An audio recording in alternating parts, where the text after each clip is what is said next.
ఓం శాంతి. Murali date 28/6/2025.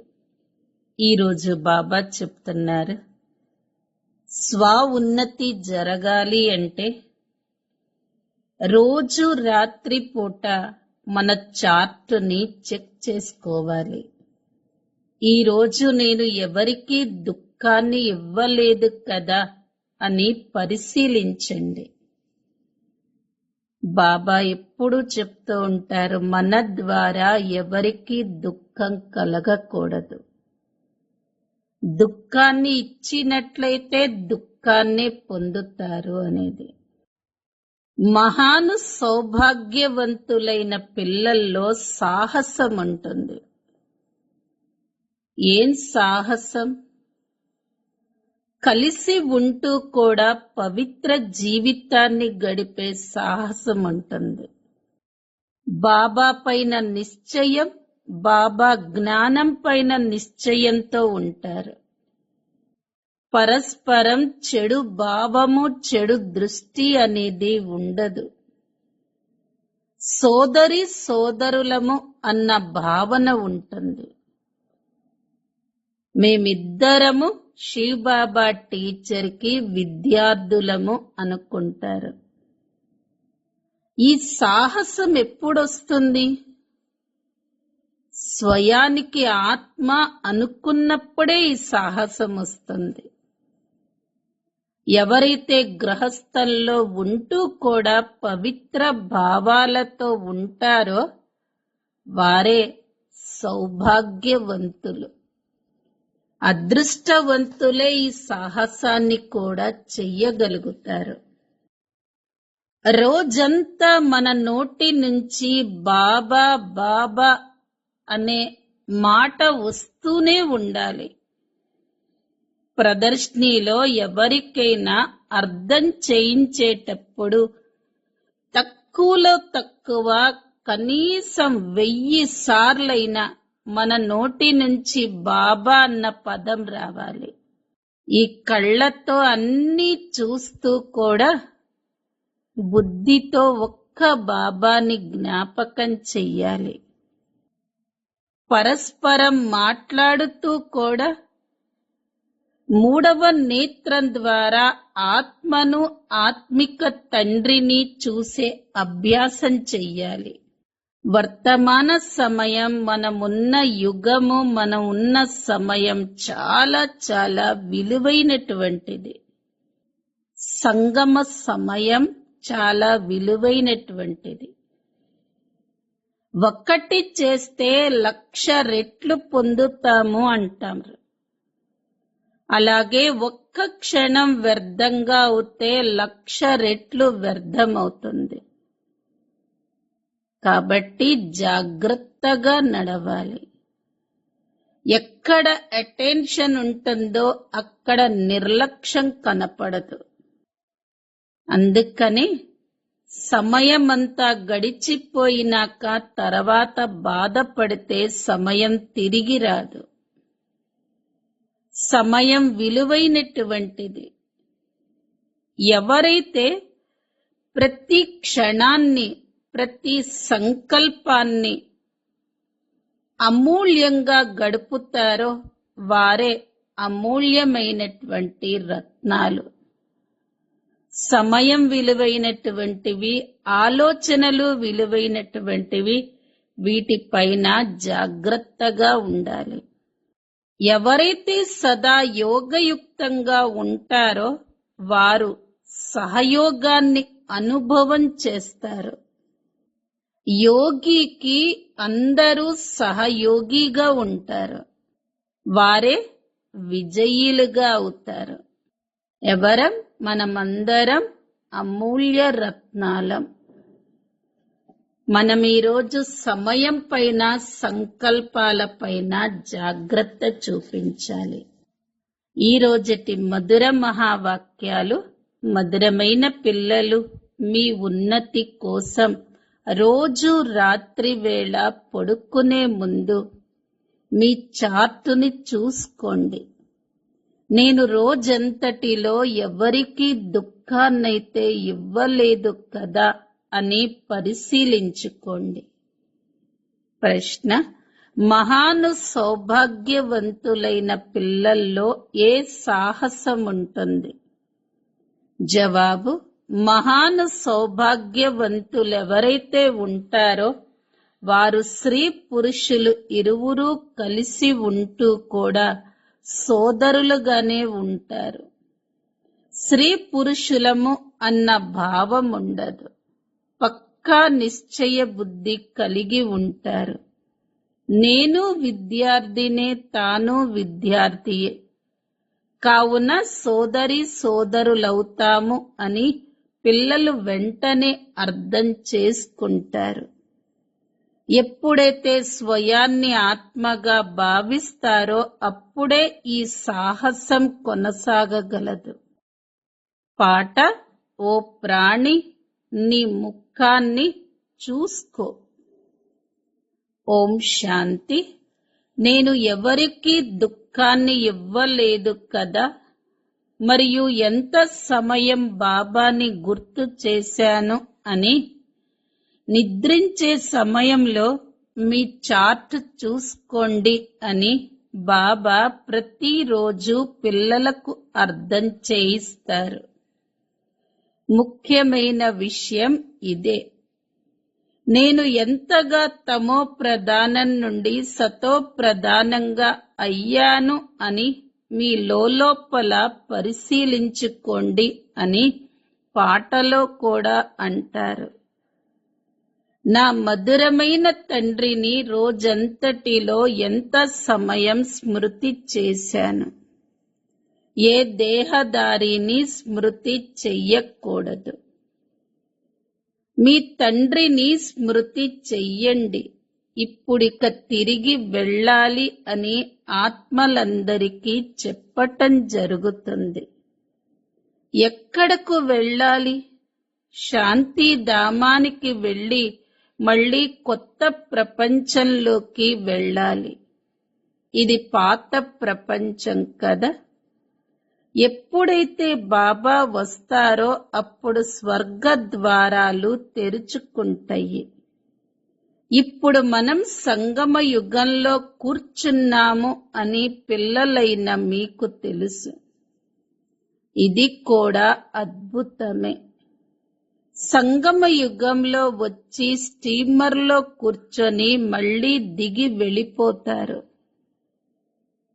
ఇప్పుడు మీరు సంగమ యుగంలో పురుషోత్తములుగా అయ్యేందుకు, అవతల తీరానికి వెళ్లేందుకు నావలో వచ్చి కూర్చున్నారు. ఇక పాత కలియుగ ప్రపంచం నుండి మీ మనస్సు తొలగించెయ్యాలి. ఈ శరీరం ద్వారా కేవలం పాత్రను అభినయించవలసి ఉంటుంది. ఇప్పుడు మీరు ఎంతో సంతోషంగా తిరిగి వెళ్ళాలి. మనుషులు ముక్తి కోసం ఎంతగానో కష్టపడతారు. కానీ ముక్తి, జీవన ముక్తుల అర్థాన్ని తెలుసుకోరు. శాస్త్రాలలో ఆ పదాన్ని విన్నారు, కానీ అవి ఏమిటో, ఎవరిస్తారో, ఎప్పుడిస్తారో ఏమీ తెలియదు. ముక్తి, జీవన ముక్తుల వారసత్వాన్ని ఇచ్చేందుకు బాబా వస్తారు అని పిల్లలైన మీకు తెలుసు. అది కూడా ఒక్కసారి కాదు కదా, అనేక సార్లు ఇస్తారు. లెక్కలేనన్ని సార్లు మీరు ముక్తి నుండి జీవన ముక్తిలోకి, మళ్ళీ అక్కడ నుండి జీవన బంధనంలోకి వచ్చారు. మనం ఒక ఆత్మ అని ఇప్పుడు మీరు అర్థం చేసుకున్నారు. బాబా పిల్లలైన మనకు ఎంతో శిక్షణను ఇస్తారు. మీరు భక్తి మార్గంలో దుఃఖంలో స్మృతి చేసేవారు, కానీ గుర్తించేవారు కాదు. ఇప్పుడు నేను మీకు ఏ విధంగా నన్ను స్మృతి చేసినట్లయితే మీ వికర్మలు వినాశనం అవుతాయో నా పరిచయాన్ని ఇచ్చాను. ఇప్పటి వరకు ఎన్ని వికర్మలు జరిగాయి అన్నది మీ లెక్కపత్రాన్ని వ్రాయటం ద్వారా తెలుస్తుంది. ఎవరైతే సేవలో నిమగ్నమై ఉంటారో వారికి తెలుస్తుంది.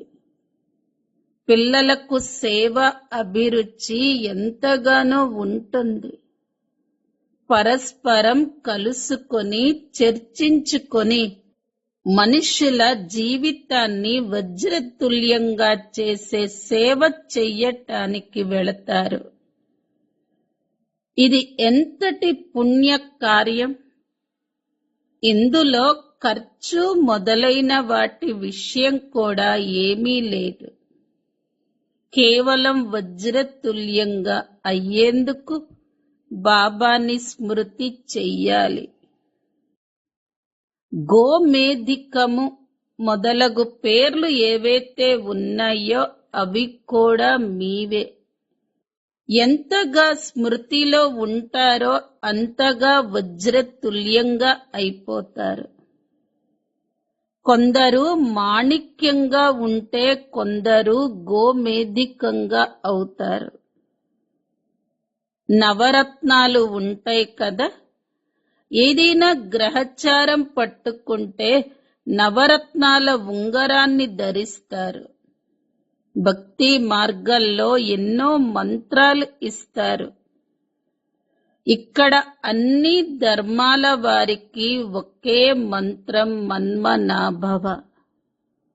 ఎందుకంటే భగవంతుడు ఒక్కడే.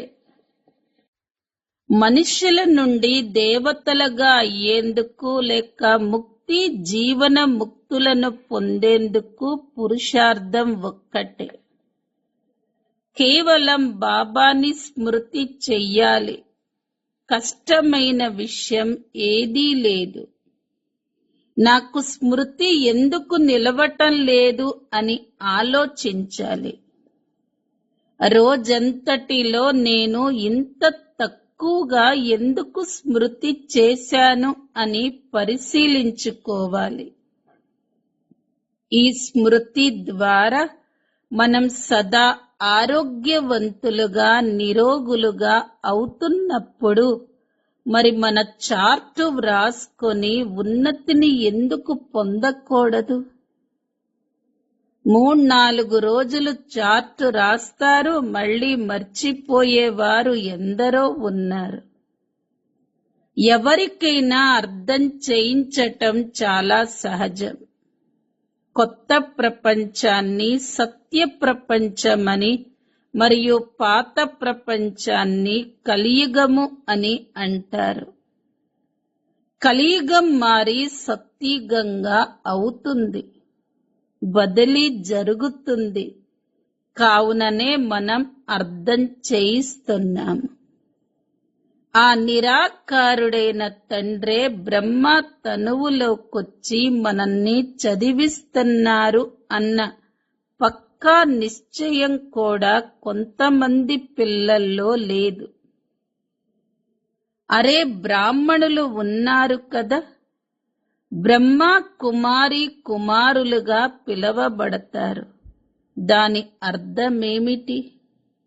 వారసత్వం ఎక్కడ నుండి లభిస్తుంది?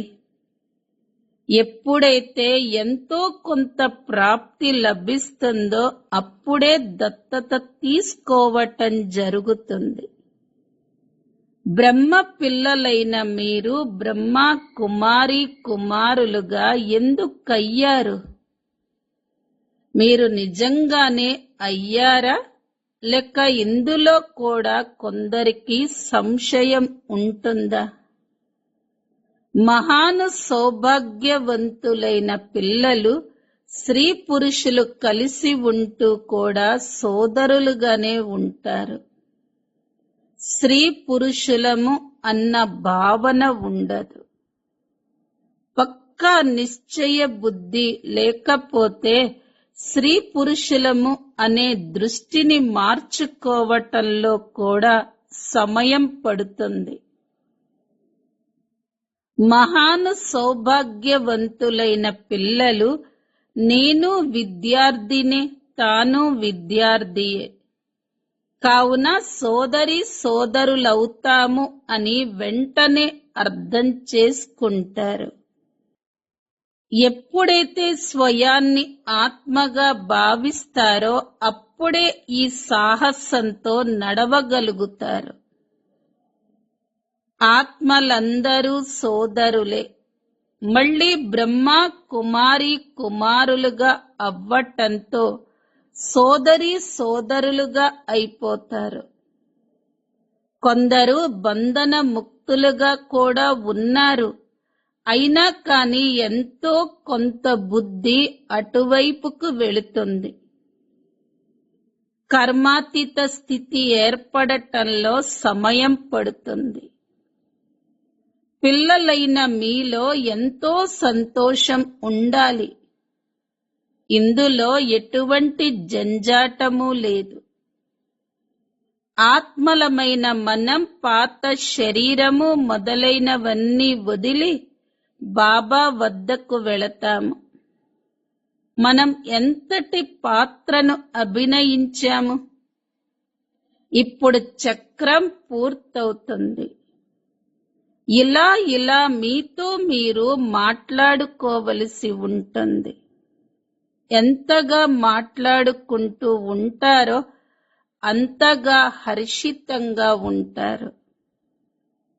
మరియు ఎంతవరకు మేము లక్ష్మీనారాయణలను వరించేందుకు అర్హులుగా అయ్యాము అని మీ నడవడికను కూడా చూసుకుంటూ ఉంటారు. ఇప్పుడింకా కొద్ది సమయంలో పాత శరీరాన్ని వదలాలి అని బుద్ధి ద్వారా అర్థం చేసుకోవటం జరుగుతుంది. మీరు పాత్రదారులు కూడా. మీరు స్వయాన్ని పాత్రదారులుగా భావిస్తారు. ఇంతకు ముందు అలా భావించేవారు కాదు. ఇప్పుడు మీకు ఈ జ్ఞానం లభించింది కాబట్టి లోపల ఎంతో సంతోషం ఉండాలి. పాత ప్రపంచంపై వైరాగ్యం, ద్వేషం కలగాలి. మీరు అనంతమైన సన్యాసులు, రాజయోగీలు. బుద్ధి ద్వారా ఈ పాత శరీరాన్ని కూడా సన్యసించాలి. వీరితో బుద్ధిని జోడించకూడదు అని ఆత్మ భావిస్తుంది. బుద్ధి ద్వారా ఈ పాత ప్రపంచాన్ని, పాత శరీరాన్ని సన్యసించాము. ఇప్పుడు ఆత్మలమైన మనం వెళతాము. వెళ్ళి బాబాని కలుసుకుంటాము. అది కూడా ఎప్పుడైతే ఒక తండ్రినే స్మృతి చేస్తారో అప్పుడే సంభవమవుతుంది. ఇంకా ఎవరిని స్మృతి చేసినా స్మృతి తప్పకుండా కలుగుతుంది. మళ్ళీ శిక్షలు కూడా అనుభవించవలసి వస్తుంది. అలాగే పదవి కూడా భ్రష్టమైపోతుంది. మంచి మంచి విద్యార్థులు ఎవరైతే ఉంటారో వారు మేము తప్పకుండా స్కాలర్షిప్ ని తీసుకునే తీరుతాము అని తమలో తాము ప్రతిజ్ఞ చేసుకుంటారు. కావున ఇక్కడ కూడా ప్రతి ఒక్కరికి మేము తండ్రి ద్వారా పూర్తి రాజభాగ్యాన్ని తీసుకునే తీరుతాము అన్నది గుర్తుండాలి. అప్పుడు వారి నడవడిక కూడా అలాగే ఉంటుంది. ముందు ముందు పురుషార్థం చేస్తూ వేగం పుంజుకుంటారు.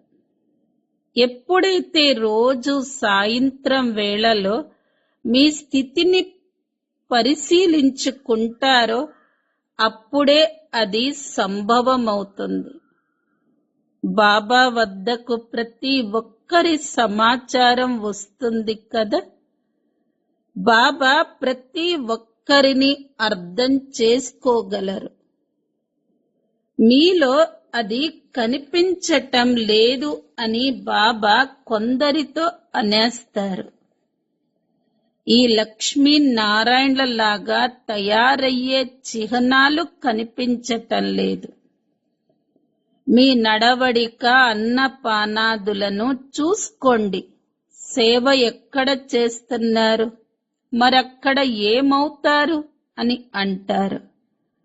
అప్పుడు మేము ఏదో ఒకటి చేసి చూపించాలి అని మనస్సులో భావించుకుంటారు. ఇందులో ప్రతి ఒక్కరూ తమ భాగ్యాన్ని ఉన్నతంగా తయారు చేసుకునేందుకు వ్యక్తిగతంగా చదువుకోవాలి. శ్రీమతంపై నడవకపోతే అంతటి ఉన్నత పదవిని కూడా పొందలేరు. ఇప్పుడు పాస్ అవ్వకపోతే కల్పాంతరాలు కూడా పాస్ అవ్వరు.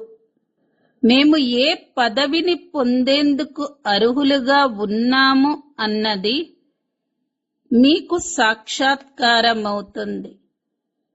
మీ పదవి సాక్షాత్కారాన్ని కూడా పొందుతూ ఉంటారు. ప్రారంభంలో కూడా సాక్షాత్కారాలు ఎన్నో చూశారు. వాటిని బాబా వినిపించనిచ్చేవారు కాదు. తాము ఎలా తయారవ్వనున్నారో చివరిలో కూడా అంతా తెలిసిపోతుంది. అప్పుడు మళ్ళీ ఏం చెయ్యలేరు. కల్పాంతరాలు మళ్ళీ అదే పరిస్థితి ఏర్పడుతుంది. డబల్ కిరీటదారులుగా డబల్ రాజభాగ్యాన్ని పొందలేరు. ఇప్పుడు పురుషార్థం చేసే మార్జిన్ ఎంతగానో ఉంది.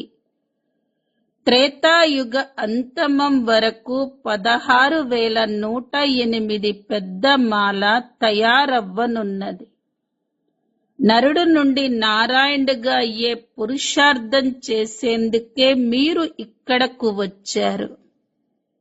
ఎప్పుడైతే తక్కువ పదవి సాక్షాత్కారం జరుగుతుందో అప్పుడు ఆ సమయంలో స్వయంపై ద్వేషం కలగటం మొదలవుతుంది. తల దించుకుంటారు. మేమైతే ఏమీ పురుషార్థం చెయ్యలేదు. చార్టు పెట్టండి, ఇది చెయ్యండి, అది చెయ్యండి అని బాబా ఎంతగా అర్థం చేయించారు అని భావిస్తారు.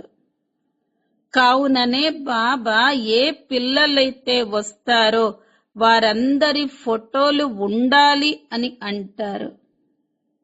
పోని గ్రూప్ అంతా కలిసి ఉన్న ఫోటోను ఉండనివ్వండి. పార్టీలను తీసుకువస్తారు కదా, అందులో తారీఖు, ఫిల్ము మొదలైనవన్నీ ఉండాలి. అందులో ఎవరెవరు పడిపోయారో బాబా చెప్తారు. బాబా వద్దకు సమాచారాలైతే అన్నీ వస్తాయి, తెలియచేస్తూ ఉంటారు.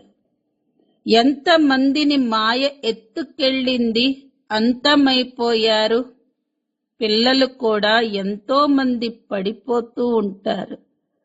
పూర్తిగా దుర్గతిని పొందేస్తారు. చెప్పటానికి వీల్లేదు.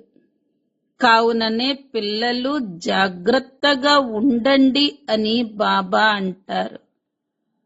మాయ ఏదో ఒక రూపాన్ని ధరించి పట్టుకుంటుంది. అసలు ఎవరి నామరూపాల వైపుకు చూడకండి. ఈ కళ్ళతో చూస్తున్నా కాని బుద్ధిలో ఒక్క బాబా స్మృతే ఉండాలి. బాబాని చూడటానికి మరియు వారిని స్మృతి చెయ్యటానికి మూడవ నేత్రం లభించింది. దేహ అభిమానాన్ని వదిలేస్తూ ఉండండి. అలాగని కళ్ళు కిందకు దించుకొని ఎవరితోనూ మాట్లాడకుండా ఉండమని కాదు. అలా బలహీనులుగా అవ్వకూడదు. చూస్తూ కూడా బుద్ధి యోగం మీ ప్రియమైన ప్రియుడి వైపు ఉండాలి. ఈ ప్రపంచాన్ని చూస్తూ ఇదంతా శ్మశాన వాటికగా అవ్వనున్నది అని లోలోపల భావిస్తారు. మరిక దీంతో ఏ సంబంధం పెట్టుకుంటారు? మీకు జ్ఞానం లభిస్తుంది. దాన్ని ధారణ చేసి దానిపై నడవాలి. పిల్లలైన మీరు ప్రదర్శిని మొదలైనవి అర్థం చేయించేటప్పుడు మీ నోటి నుంచి బాబా బాబా అని వేల సార్లు వెలువడాలి. బాబాని స్మృతి చెయ్యటం ద్వారా మీకు ఎంతటి లాభం కలుగుతుంది? నన్నొక్కడినే స్మృతి చెయ్యటం ద్వారా మీ వికర్మలు వినాశనమవుతాయి. శివ్ బాబాని స్మృతి చెయ్యటంతో తమో ప్రధానం నుండి సతో ప్రధానంగా అయిపోతారు. నన్ను స్మృతి చెయ్యండి, ఇది మర్చిపోకండి అని బాబా అంటారు. మన్మనాభవ అని బాబా డైరెక్షన్ లభించింది. ఈ బాబా అన్న పదాన్ని చాలా బాగా లోపల కూరుకోండి. రోజంతా బాబా బాబా అంటూ ఉండాలి. ఇంకా ఏ విషయం ఉండకూడదు. ముఖ్యమైన నంబర్ 1 విషయం ఇదే. ముందు బాబాని తెలుసుకోవాలి. ఇందులోనే కళ్యాణం ఉంది. ఈ 84 జన్మల చక్రాన్ని అర్థం చేసుకోవటం చాలా సహజం. పిల్లలకు ప్రదర్శనలో అర్థం చేయించే అభిరుచి ఎంతగానో ఉండాలి. మేము అర్థం చేయించలేము అని ఎక్కడైనా గమనించినప్పుడు మేము మా పెద్ద అక్కయ్యను పిలుచుకొస్తాము అని చెప్పాలి. ఎందుకంటే ఇది కూడా పాఠశాలయే కదా. ఇందులో కొందరు తక్కువగా, కొందరు ఎక్కువగా చదువుకుంటారు. ఇలా అనటంలో దేహ అభిమానం రాకూడదు. ఎక్కడైనా పెద్ద సెంటర్ ఉంటే ప్రదర్శనని కూడా తయారు చెయ్యాలి. గేట్ వే టు హెవెన్ అన్న చిత్రం ఉండాలి. ఇప్పుడు స్వర్గ ద్వారాలు తెరుచుకుంటున్నాయి. ఈ జరగనున్న యుద్ధానికి ముందే మీ వారసత్వాన్ని తీసుకోండి. ఏ విధంగా మందిరంలోకి రోజు వెళ్ళవలసి ఉంటుందో అలాగే మీకు ఈ పాఠశాల ఉంది. చిత్రాలు వ్రేలాడుతూ ఉంటే అర్థం చేయించటం సహజమవుతుంది. మేము మా పాఠశాలను చిత్రశాలగా ఎలా చెయ్యాలి అని ప్రయత్నించాలి. ఆకర్షణ కూడా ఉండాలి. అప్పుడే మనుషులు వస్తారు. వైకుంఠానికి వెళ్ళే దారి ఒక్క క్షణంలో అర్థం చేసుకునే దారి. తమో ప్రధానులు ఎవ్వరూ వైకుంఠంలోకి వెళ్ళలేరు అని బాబా అంటారు. కొత్త ప్రపంచంలో వెళ్ళటానికి సతో ప్రధానంగా అవ్వాలి.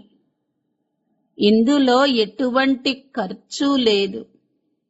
అలాగే మందిరంలోకి లేక చర్చిలోకి మొదలైన వాటిలోకి వెళ్ళే అవసరమూ లేదు. స్మృతి చేస్తూ నేరుగా మధురమైన ఇంటికి వెళ్ళిపోతారు.